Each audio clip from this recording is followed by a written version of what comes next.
Hello everyone, you're welcome back to my channel. Trust you're good, trust you're doing well. In today's video, we're going to be learning how to make a 6 pieces, 8 pieces blouse with a bishop collar attached to it, just like what you see me wearing on the screen. If it is something you want to learn, keep watching this video. And if you are new here, you're highly welcome. This is GB Fashion World, where we learn pattern drafting, freehand cutting and sewing as well. Kindly subscribe and turn on the notification bell to be notified whenever I upload a new video. And to all my old subscribers, returning viewers, thank you guys for being here. Thank you, I do appreciate.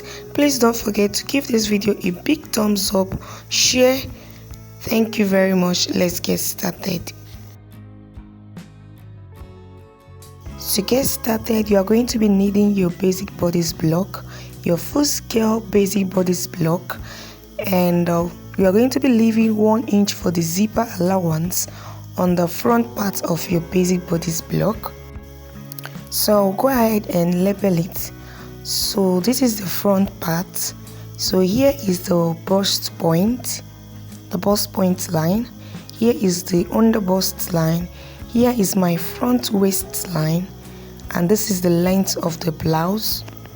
If you've watched my video on how to draft a basic bodice block, you will note that there is a difference between the front waistline and the back waistline.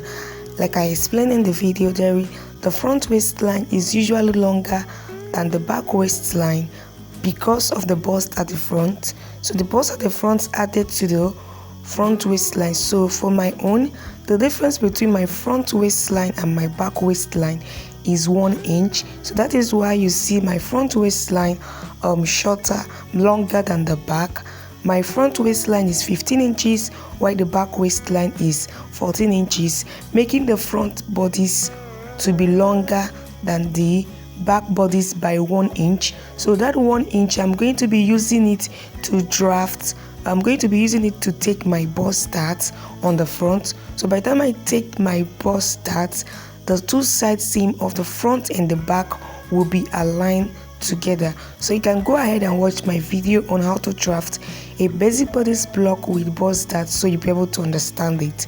So on the front part now, on your bust line, you want to go ahead and mark 1/4 of your bust circumference and then add ½ inch for the ease only on the front part. So you go ahead and mark 1/4 of your bust circumference plus ½ inch for ease only on the front part, and whatever thing you have on that bust line, you want to go ahead you want to mark it on your waistline.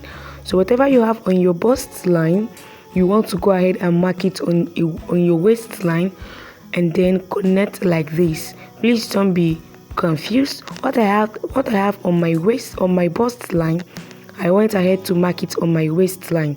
And on the length of this blouse, you want to go ahead and mark 1/4 of your upper hip circumference. So you measure the length of your blouse and you get the circumference of that part. So 1/4 of your upper hip circumference. That is what I marked on the length of the blouse. So on my waist circumference now, I'm going to mark 1/4 of my actual waist circumference. On my waist circumference, I'm going to mark my actual waist circumference. That is on my waistline. And whatever excess you have on your waistline, you want to use it as that. You want to use it as that. So on my waistline, you mark your actual waist circumference, and then whatever excess you have, you want to use it as that. So I'm going to go ahead and mark half of my nipple to nipple measurement, so I'll be able to take my darts. So what I have as the excess is 2.5 inches. So on this point, I'm going to mark 1 inch, and on the other side, I'm going to mark 1.5 inch for the dart. On the bust point line, I will come down by 0.75 inch before connecting my dart. So this is how you do it. You connect your dart, and on the from the length of the blouse, you go up by 1.5 inches and connect the dart. Also note that I stated all this measurement excluding the zipper allowance. I stated all the measurements before the zipper allowance. Please note that. So I will proceed to getting the armhole circumference, the armhole princess dart. So from the armhole, you come down by 4 inches. That is what I use for my armhole princess dart. And on the bust point, you go up by 0.75 inch. Then use your curve ruler and then connect, or your pattern master, and connect your armhole princess dart. And then use a straight ruler to connect this point. Then go ahead and blend this. So for my armhole princess dart, I came down by 4 inches. If you're in a plus size, you can come down by 5 inches. So you want to go ahead and take your dart. For me, I use dart of 1.5 and I shade it on both sides. I use 0.75 inch on both sides of the dart. Then you want to use your curve ruler and then connect your armhole dart, stopping 0.75 inch above the bust point. And then you want to extend this one out, and then from the other side you want to go ahead and connect the armhole princess dart like this. Did you see? You want to go ahead and blend up this point. So you want to go ahead and extend this part by the 1.5 inches that you took. So you want to extend it by 1.5 inches. If the dart you took is 1 inch, you want to extend it out by 1 inch. If the dart is 2 inches, you want to extend it out by 2 inches. And on the side here, I will add 1 inch just to avoid this armhole from shorting. So what I do is, if I take a dart of 1.5 inches on the side, I will add 1 inch. If I take a dart of 1 inch on the side, I will add ½ inch. So that is what I always do to avoid getting the side seam of my pattern from being shorting. So after that, you want to connect it to your waistline. You want to go ahead and connect it to your waistline. So the next thing is to contour the under bust. So to contour the under bust, you want to go ahead and mark 1/4 of your under bust circumference excluding the dart. Did you see what I'm doing? You want to start from here, mark to this point, then take it and start from the other dart's leg. So you want to mark 1/4 of your under bust circumference excluding the dart, and then you are going to check the excess that you have after marking your 1/4 of your under bust. So for me, I have excess of 1 inch, and on this side I'm going to mark ½ inch, and on the other side I'm going to mark ½ inch. So what contouring of the under bust means is taking off excesses around your under bust. So my excesses was 1 inch, and I shared it on both sides of the dart. And you're going to keep your French curve, your curve ruler like this, and then connect from the bust point line to the under bust, and then from the under bust you connect to the waistline. This is called contouring of the under bust, taking off excesses around the under bust to have a fitted under bust. So that is what it means to, that is what it means to contour your under bust. I have a detailed tutorial on how to contour the under bust. So by the time you check your measurement, you will find out that everything aligns together, that you have your actual under bust circumference on your under bust line. And by the time you also check your waistline, you will see that you have the actual waist circumference on your waistline. So this is very important.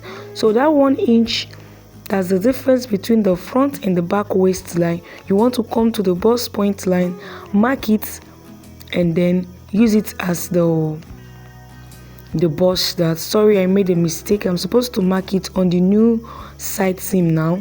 So from the bust point line, you want to come down by 1 inch and connect just the way you see me do. So this is to align the side seam of the front and the back part. You can go and watch my video on a basic bodice block so you will not be confused.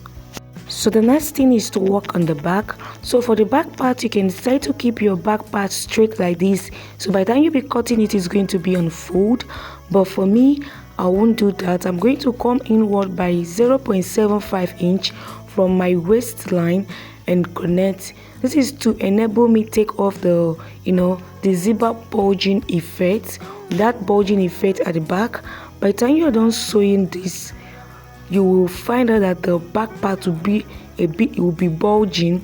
So to avoid that, I went inward by 0.75 inch from the waistline and then connected just the way we do for our basic bodice block.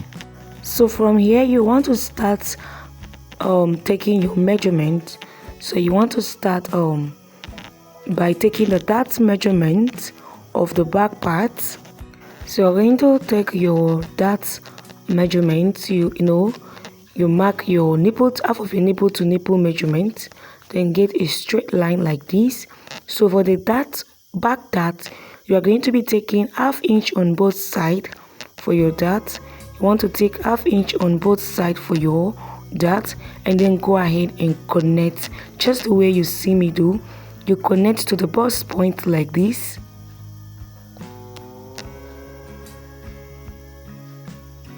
And then from the down part, you go up by 1.5 inches and connect your darts.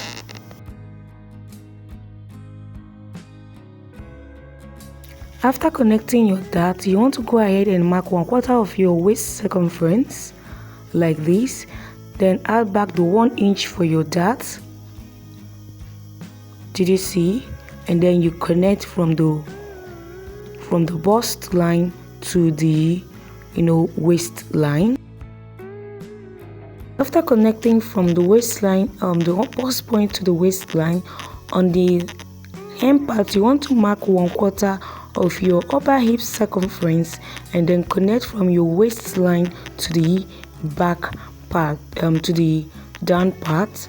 From this point, you are going to see that the front bodice is longer than the back bodice by 1 inch, which you have used it to take the bust dart. So by the time we align everything, it's going to align together. So from the armhole, you want to also come down by 4, just like you did for the front, and then you just connect like this.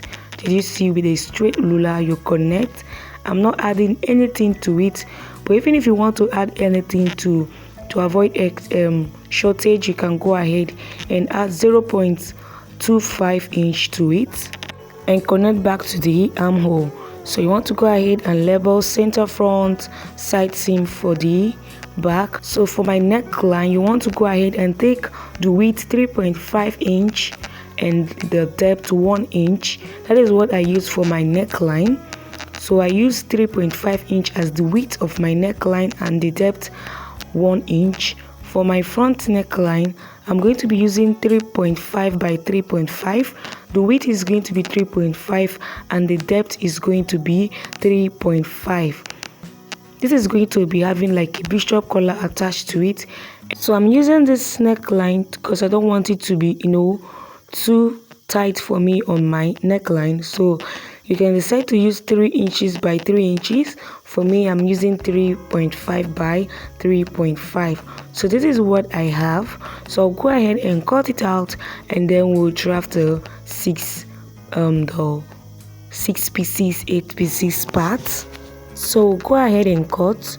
To cut, you want to slit the dart open to the bust point like this, and then you want to cut out the side to enable you close the bust dart.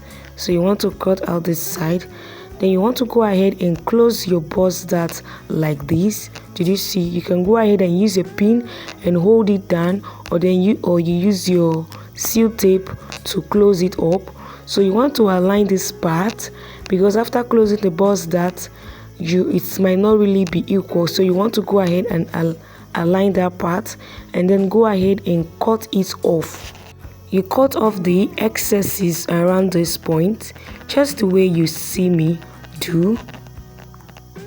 Do Did you see that? Just cut off the excess, and then you also want to close up this part to be sure everything matches together. Did you see? You can see the armhole is corresponding, is aligning. So that's the essence of adding that to 1.5 inches that we took to align everything together. So you proceed to cutting out other parts of this bodice.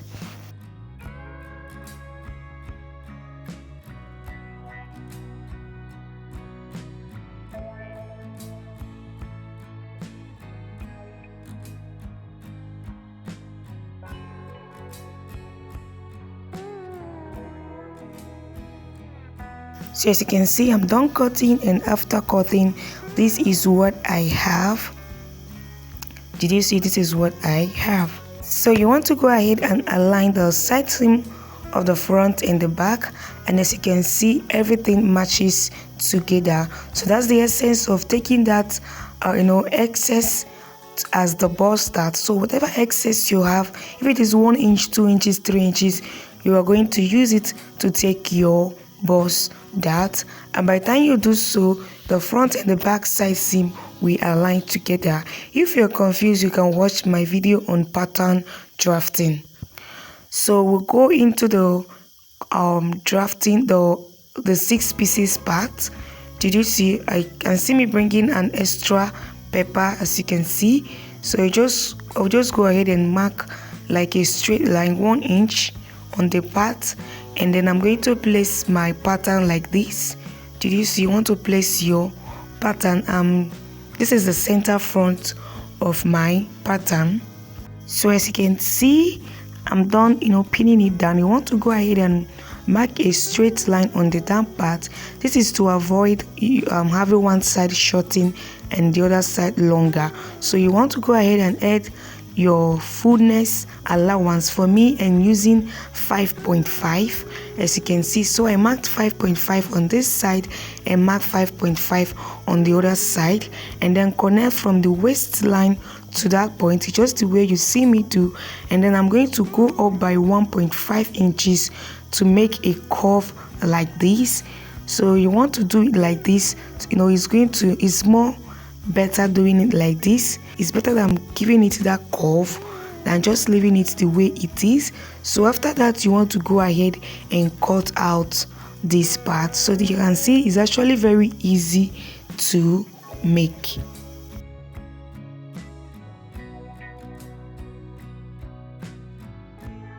So this is what I have after cutting.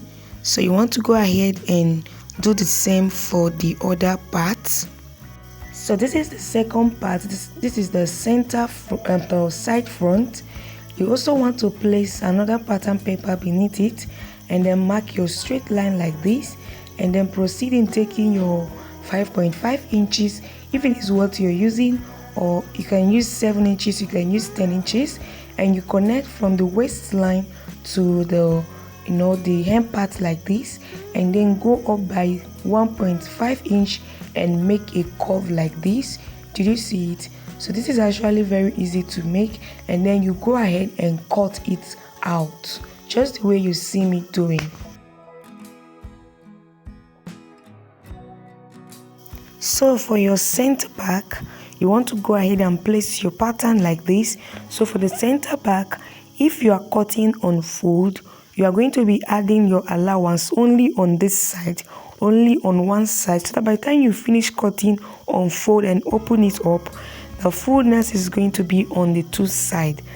That is if you're cutting on fold. But if you're using this method that I'm using, I'm not cutting on fold because I've already taken a zipper bulge allowance on my center back, so I'm not cutting on fold. So I'm going to be adding the allowance on the both sides. But if you are cutting your center back on fold, you are going to be adding your allowance only on one side. So I will go ahead and mark my 5.5 inches on both sides of this, and then go ahead and connect just the way I did for the other parts.